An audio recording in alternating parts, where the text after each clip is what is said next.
We paid up to 95% long time ago and we are still waiting for the flat to be handed over to us. சிஆர்கே Reddy கிட்ட வந்து real estate company வச்சிருக்கிறதாவும் அங்கே வந்து பல்லாயிரம் கோடி கணக்கான ரூபாய் பணத்தை வாங்கிட்டு பில்டிங்ஸை கொடுக்காம மக்கள் வந்து விட்டுட்டாங்க. இங்கே கவர்ச்சிகரமான விளம்பரங்களை நம்பி நடிகர்களுடைய விளம்பரத்தை நம்பி அதை பார்க்கும்போதே அப்போ அந்த வீட்டில் நம்ம போய் குடியேறணுன்ற மாதிரி அந்த ஆவலை தூண்டுற மாதிரி சில பேர் இது வந்து அப்பாவிகள் சில பேர் வந்து ஏமாறுறது தான் வருத்தமான ஃபினான்ஸ் கம்பெனி நிறைய பேர் இருக்கு. நீங்கள் போய் காட்டும் போது பார்த்தீங்கன்னா தெரியும் இந்த இடத்துல தான் சார் கோயில் வருது, இந்த இடத்துல நிறைய படத்திலே பார்த்துருப்பீங்களா, ஏன் இவ்வளோ இருக்கு பரந்தூர் விமான நிலையம் இப்போ இருக்கு இல்லையா, அந்த இடத்துல ஏர்போர்ட் வருதுன்னு சொன்னோன்னே அந்த பகுதியில் என்ன வந்து விலையேற்றம் ஆயிடுச்சு தெரியுமா?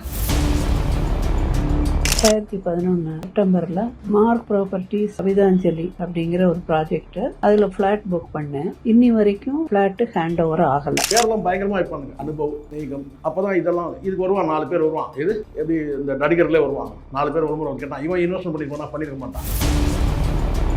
இந்த கட்சி யோக்கியமா அந்த கட்சி யோக்கியமா, இவன் சரியா அவன் சரியா, இதுக்கு பின்புறம் யார் இருக்கிறாங்க, இதெல்லாம் பார்த்தீங்கன்னா கடைசியில் நீங்கள் கிட்ட இவங்க நெருங்கவே முடியாது. அப்படியேனாலும் ஒன்றும் பார்த்தீங்கன்னா வந்து ஒரு 10 நாள் ஜெயிலில் போயிடுவான், 1 மாதம் ஜெயிலில் போயிட்டு வந்துடுவான். சார் உங்கள் பணம் போனது தானே.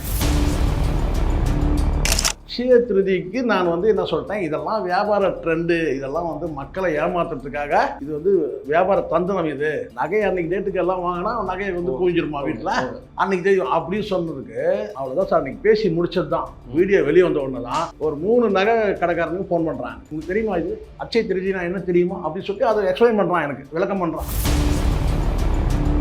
மாண்புமிகு முதலமைச்சர் திரு ஜோசப் விஜய் அவர்களே, மார்க் ப்ராப்பர்ட்டி அப்படிங்கிற ஒரு கம்பெனி ஜிஆர்கே ரெட்டிங்கிற ஓனர் எங்களுக்கு ஃப்ளாட்டு கிடைக்கும்னு நம்பி 2011ஆம் ஆண்டு 48 லட்சம் நான் கட்டினேன். ஒரு பக்கம் பேங்க் லோன் வட்டி, ஒரு பக்கம் வீடும் கிடைக்கல. தாவேகா அரசு என்ன மாதிரி ஆக்ஷன்ஸ் எடுக்கணும்னு நினைக்கிறேன் சார்? இங்கே ஒரு விஷயம் நல்லா புரிஞ்சுச்சு. நீங்கள் லீகலாக கோர்ட்டுக்கு போயிட்டீங்க. கோர்ட்டுக்கு போன விஷயத்தில் வந்து பார்த்தீங்கன்னா யாருமே உள்ள நுழைய மாட்டாங்க சார். அதனால தான் நான் சொன்னேன், கண்டெஸ்ட், ரெக்வஸ்ட்.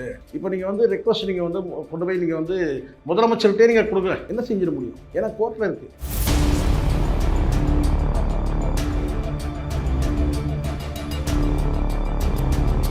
வணக்கம். இன்னைக்கு நம்ம கூட பார்த்தோம்னா பத்திரிகையாளர் சேகோர் அவர்கள் தான் இருக்காரு. தமிழக அரசியல் பற்றி பல்வேறு விஷயங்கள் பேச போகிறோம், வாங்க பேசலாம். சார் வணக்கம் சார். வணக்கம் சார். எப்படி சார் இருக்கீங்க? நலமா இருக்கு சார். கண்டிப்பாக சார். சார் இன்னைக்கு சமீபமாக பார்த்தீங்கன்னா ஒரு விஷயம் வந்து ரொம்ப பிரேக்கிங்காக போயிட்டுருக்கு. மக்கள் எல்லாரும் பெருவாரியாக ஒரு ரியல் எஸ்டேட் அதிபர்கிட்ட பணத்தை கொடுத்து விட்டுட்டாங்க. ஒன்றும் இல்லை, சிஆர்கே ரெட்டி கிட்ட வந்து அவர் சொந்தமாக ஒரு ரியல் எஸ்டேட் கம்பெனி வச்சிருக்கிறதாவும் அங்கே வந்து பல்லாயிரம் கோடி கணக்கான ரூபாய் பணத்தை வாங்கிட்டு பில்டிங்ஸை கொடுக்காம மக்கள் வந்து விட்டுட்டாங்க. இந்த விஷயத்தை பற்றி என்ன நினைக்கிறீங்க? பல்வேறு விஷயங்கள் போயிட்டு இருக்கு. இன்னொருத்தர் பார்த்தோம்னா ஒரு ஸ்டாண்ட் எடுக்கிறாரு, இன்னொரு தனியார் சேனல் பார்த்தோம்னா வேற ஒரு கதை சொல்கிறாங்க. ஸோ இந்த விஷயத்தை பற்றி எனக்கு வந்து எப்பவுமே எனக்கு இந்த சார்பு நிலையில் பேசுறது, ஒரு பக்கம் ஸ்டாண்ட் எடுக்கிறது, வந்து ஒரு ஃபண்டு வாங்கிட்டு வந்து பார்த்தீங்கன்னா வந்து ஒன் சைடாக பேசுறது, இதெல்லாம் எனக்கு பிடிக்காது சார். தப்பு வந்து எங்கே இருக்குன்னு நான் பார்க்குறேன். இந்த விஷயத்துக்கு தான் நம்ம காலகாலமாக நமக்கு ஏமாத்திரம் இருந்துகிட்டே தானே சார் இருக்கிறான். ஏமாத்திரம் இருந்துகிட்டே தான் இருக்கிறான். நாம தான் வேற இருக்கணும். அதுவும் இங்கே பரிதாபமான ஒரு விஷயம்னு கேட்டால், உழைச்சி கொண்டு போய் வாழ்நாள் முழுதும் உழைச்ச பணத்தை கொண்டு போயிட்டு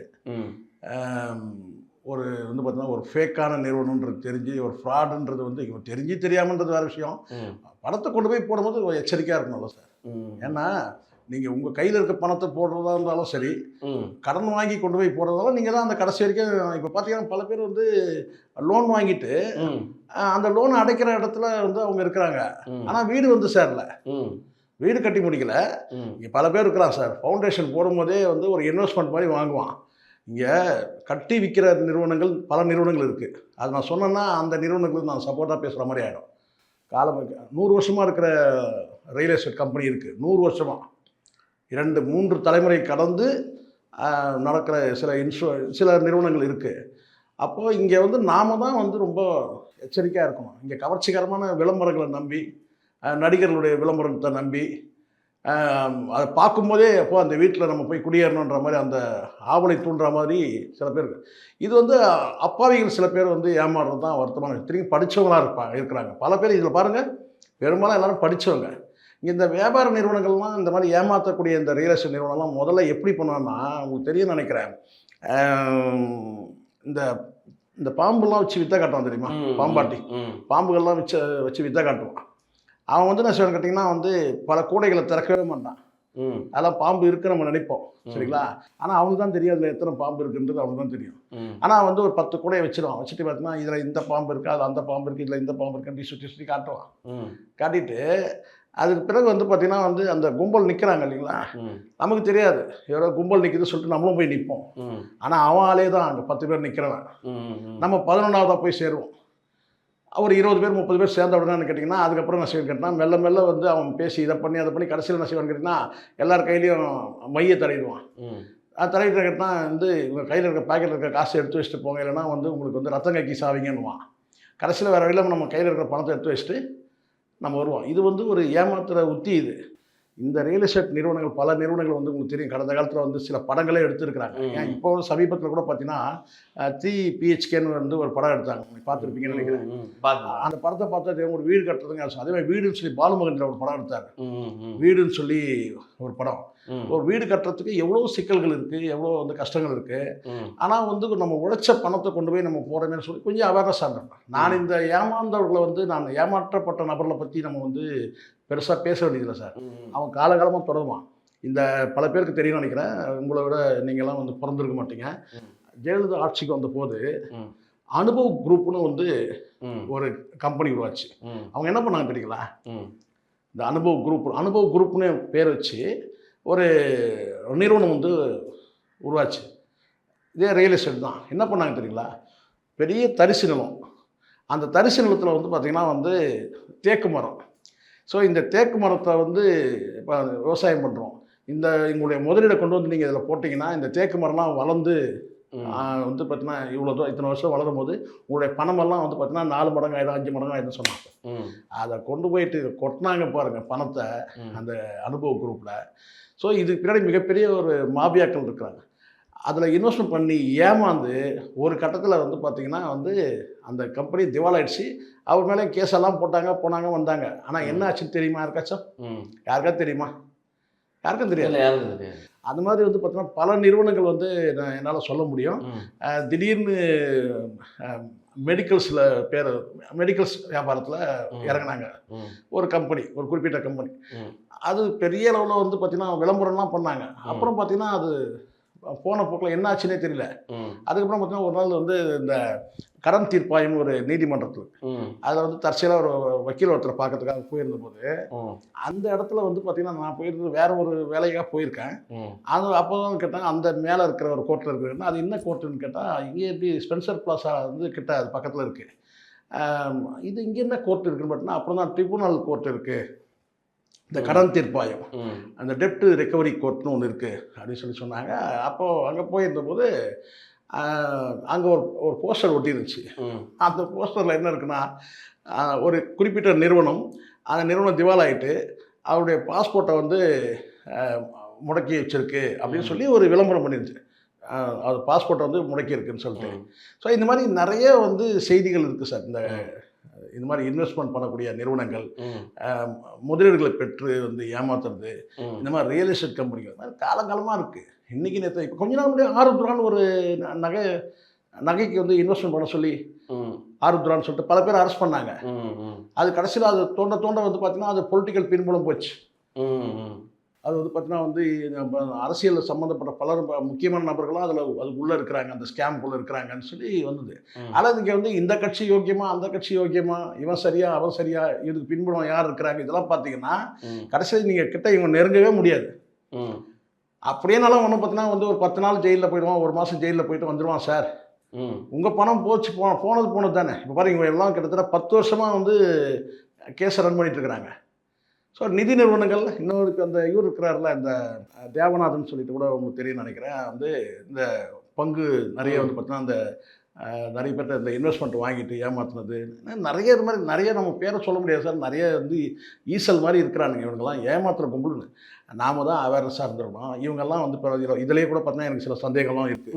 உங்களுக்கு இருக்கக்கூடிய சந்தேகம் எனக்கு இதில் சந்தேகம் இருக்குது. என்னன்னு கேட்டிங்கன்னா சந்தேகம்னு என்ன சொல்கிறேன்னா இதில் இன்வெஸ்ட்மெண்ட் பண்ணவங்க இன்னசென்ட்ன்றது நான் என்ன சொன்னால் படித்தவங்க தான் கூட ஒரு இன்னசென்ட்டாக இருப்பாங்க. அவங்க வந்து ரொம்ப ஏழ்மையில் இருக்கலாம். அல்லது ஏழ்மைன்றது எப்படின்னு கேட்டிங்கன்னா அவங்களுடைய சேமிப்பெல்லாம் வச்சு வாங்குறவங்கன்னு இருக்குது. இதில் வந்து பார்த்தீங்கன்னா வந்து பல வழிகளில் வந்து பணத்தை சம்பாரிச்சிட்டு ஒரு இன்வெஸ்ட்மெண்ட்டுக்காக, அதாவது குடியிருக்கிறதுக்காக வீடு வாங்குற நபர்களும் இதில் இருக்கிறாங்க. அவங்களுக்கு வந்து இருக்கிற வாடகை வீட்டை விட்டு நம்ம வந்து பார்த்தீங்கன்னா ஒரு கனவு நான் கேட்டால் நம்ம வந்து ஒரு வீட்டுக்கு சொந்த வீட்டுக்கு போகணும்னு சொல்லிட்டு அப்படியான மக்களும் இதில் இருக்காங்க. இல்லை இதை ரியல் எஸ்டேட்டில் கொண்டு போய் இன்வெஸ்ட்மெண்ட் பண்ணலான்னு சொல்லியிருக்கிறாங்க இல்லையா, மிதமிஞ்சி பணம் இருக்குது அவங்கக்கிட்ட, அந்த மாதிரி நபர்களும் இருக்கிறாங்க. குறுக்கு வழியில் சம்பாரித்து வந்து பார்த்தீங்கன்னா பணம் நிறைய வச்சுருக்கிறவங்களும் சில பேர் இருக்கிறாங்க. நான் இதில் கேட்டகரிஸ் நான் சொல்கிறேன். இந்த ஏமாந்தவங்களில் இத்தனை கேட்டகரி, இப்போ இது வரைக்கும் ஏமாத்துகிற கேட்டகரிஸ் நம்ம நிறைய பார்த்துட்டோம். அது காலகாலமாக தொடர்ந்து வந்துகிட்டே இருப்பான். ஆனால் ஏமாறுறவங்களும் இருக்கிறது தான் ஒரு விசித்திரமாக நம்ம பார்க்குறோம். இது வந்து பார்த்தீங்கன்னா வந்து இந்த பிளாக் மணின்னு சொல்கிறாங்கல்ல, அதெல்லாம் வந்து வச்சுருக்கிறவங்க என்ன பண்ணுறது, எதில் கொண்டு போய் இன்வெஸ்ட்மெண்ட் பண்ணால் நம்ம வந்து வெளியில் தெரியாமல் இருக்கலாம். ஏன் இதே நிறுவனங்கள்லேயே போய் சொல்கிறவங்களாம் இருப்பாங்க, சார் நான் வந்து பர்ச்சேஸ் பண்ணது வந்து வெளியில் யாருக்கும் தெரிய வேண்டாம் அப்படி சொல்லக்கூடிய நபர்லாம் இருக்கிறாங்க. பணத்தை கொண்டு போய் போட்டு ஒரு வீட்டை வந்து பார்த்தீங்கன்னா புக் பண்ணிவிட்டு இது வெளியில் தெரிய வேண்டாம் அப்படின்னு சொல்லக்கூடிய நபர்களும் இருக்கிறான். இதெல்லாம் அவங்களுக்கு ரொம்ப வசதி, ஏமாத்துறவங்க ரொம்ப வசதி. இவன் வெளியே போகவே மாட்டான். இப்போ நம்ம ஒன்றும் இல்லை, இப்போ நம்ம பேசிகிட்டு இருக்கிறோம்ல, இந்த நபர்கள்லாம் சேர்ந்து ஒரு குரூப் கூட ஆரம்பிச்சிருக்காங்க. ஃபேஸ்புக்கில் ஒரு குரூப்பு இப்போ அட்வான்ஸ் ஆகிடுச்சு. முன்னாடி வந்து பார்த்தீங்கன்னா ஏமாந்தவங்களாம் வந்து பார்த்தீங்கன்னா வந்து பார்க்கில் மீட் பண்ணுவாங்க, ஒரு பொது இடத்துல மீட் பண்ணுவாங்க, இல்லை ஹோட்டலில் மீட் பண்ணுவாங்க, பார்க்கில் மீட் பண்ணுவாங்க. இப்போ வந்து நான் கேட்டிங்கன்னா வந்து ஆன்லைனில் குரூப்பில் வந்து மீட் பண்ணிக்கிறாங்க. இப்போ வந்து ஃபேஸ்புக்கில் ஒரு குரூப்பு, ஏமாந்தவங்களாம் சேர்ந்து, விக்டிம்லாம் சேர்ந்து, பாதிக்கப்பட்டவங்களாம் சேர்ந்து ஒரு ஃபேஸ்புக்கில் ஒரு குரூப் கூட ஆரம்பிச்சிருக்கதான் நம்ம வந்து கேள்விப்படுறோம். ஸோ இதில் வந்து பார்த்தீங்கன்னா எவ்வளோ பேர் ஏமாந்தவங்க, அத்தனை பேர் அதில் இருக்கிறாங்கன்னு கேட்டிங்கன்னா அதுவும் இருக்க மாட்டாங்க. ஏன்னா இந்த ஏமாந்தவங்களாம் கேட்டகரிஸ் இருக்கிறாங்க, அவங்களுக்கு தெரியும், ஏமாத்துறவங்களுக்கு தெரியும் இதில் யாரெல்லாம் என்னென்ன கேட்டகரிஸு. ரூம் போட்டு உட்காந்து பேசுவான்ல, யாரெல்லாம் லீகலாக ஃபைட் பண்ணுவாங்க. எனக்கு தெரிஞ்சு ஒரு 4 பேர் வந்து ஃபினான்ஸ் வந்து ஏமாந்துட்டாங்க. ஆனால் அந்த 4 பேர்கிட்ட வந்து பார்த்தீங்கன்னா நீதிமன்றம் போகிறதுலேயும் புகார் கொடுக்குறது அந்த 4 பேர்கிட்ட ஒருத்தமே இல்லை. இது வந்து பார்த்தீங்கன்னா ஏமாத்துனது ரொம்ப வசதி. ஒருத்தர் சொல்லியிருக்க நம்ம வந்து க்ரைம் கம்ப்ளைண்ட் கொடுத்து நம்ம வந்து போலீஸில் போய் கம்ப்ளைண்ட் கொடுத்து அடிப்போம். ஒருத்தனை கேட்டால் போலீஸ்லாம் கம்ப்ளைண்ட் கொடுத்தாலும் வேலைக்கு ஆகாது சார், நம்ம கோர்ட்டில் கேஸை போடுவோம் சார் அப்படின்னு ஒருத்தர். 3ஆவது பேர் கேட்டால் இல்லைங்க யாரா பஞ்சாயத்து பண்ணுறோம் பிடிச்சி நம்ம எப்படியாவது நம்ம பணத்தை வாங்குறாங்க அப்படி இருக்கு. இந்த மாதிரி கேட்டகரிஸ் பிரிஞ்சிடுவாங்க இல்லையா. இப்போ இதுலேயே பார்த்தீங்கன்னா எவ்வளோ பேர் வந்து பார்த்தீங்கன்னா லீகலாக ஃபைட் பண்ணுறத இருப்பாங்க. அந்த லீகலாக ஃபைட் பண்ணும்போது பார்த்தீங்கன்னா சில பேர் வந்து என்னால் அலைய முடியாதுங்க, இங்கெல்லாம் வந்து அதான் போனது போட்டுங்க அப்படின்னு சொல்லக்கூடிய நபர்களும் இருக்கிறாங்க. நம்ம இதை வந்து பார்த்தீங்கன்னா வெளியில் போய் நான் ஏமாந்துட்டேன்னு சொல்கிறது கூட பல பேர் வந்து பார்த்தீங்கன்னா வந்து ஏன்னா அவங்க வந்து அது பிளாக்லாம் சம்பாரிச்சிருக்கலாம், முறையெல்லாம் சம்பாரிச்சிக்கலாம். இதில் யார் பாதிக்கப்பட்டிருக்காங்க, ஒரு 25% வந்து பார்த்தீங்கன்னா உள்ளபடியே வந்து அவங்களுடைய சேமிப்பு, ரிட்டையர்மெண்ட் பெனிஃபிட்டு, லோனு, இந்த மாதிரி லோனில் பேங்க்கில் லோனு அப்படி இப்படி வந்து பொண்டாட்டி நகை அது இதுன்னு வச்சுட்டு போயிட்டுனா ஒரு நீங்கள் பிரித்து நீங்கள் வந்து செக்ரிகேட் பண்ணிங்கன்னா ஒரு 25% வருவாங்க. இந்த பாதிக்கப்பட்டவங்களே வந்து பார்த்தீங்கன்னா 25% தான் இருப்பாங்க.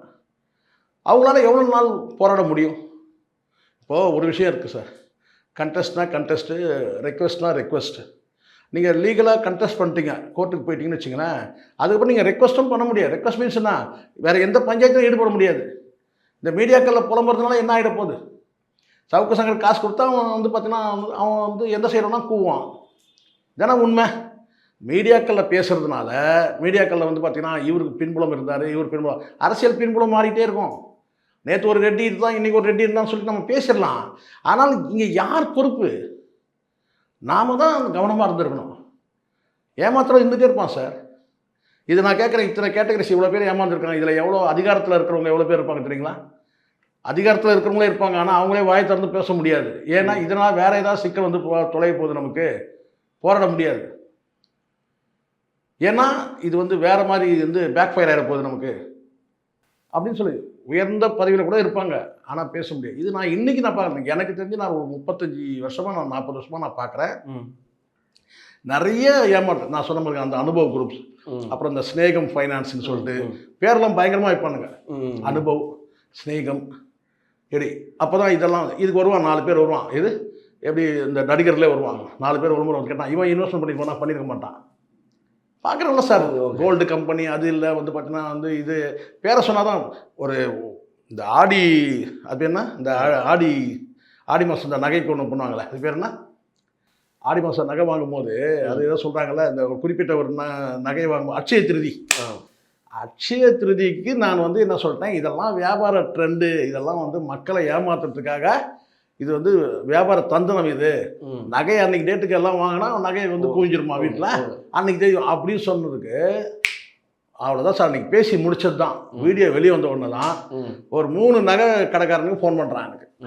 சென்னையில் இருக்கிற பிரபலமான நகை கடைக்காரர் 3 பேர் ஃபோன் பண்ணி, ஐயா என்னங்க, ஒருத்தர் ரீசெண்டாக மரியாதையாக பேசுகிறான், ஒருத்தர் வந்து கேட்டான், என்னங்க நீங்கள் பாட்டு உங்கள் வாயில் வந்ததெல்லாம் பேசுகிறீங்க, நீங்கள் உங்களுக்கு தெரியுமா இது அட்சய திருதினா என்ன தெரியுமா அப்படின்னு சொல்லி அதை எக்ஸ்பிளைன் பண்ணுறான், எனக்கு விளக்கம் பண்ணுறான்.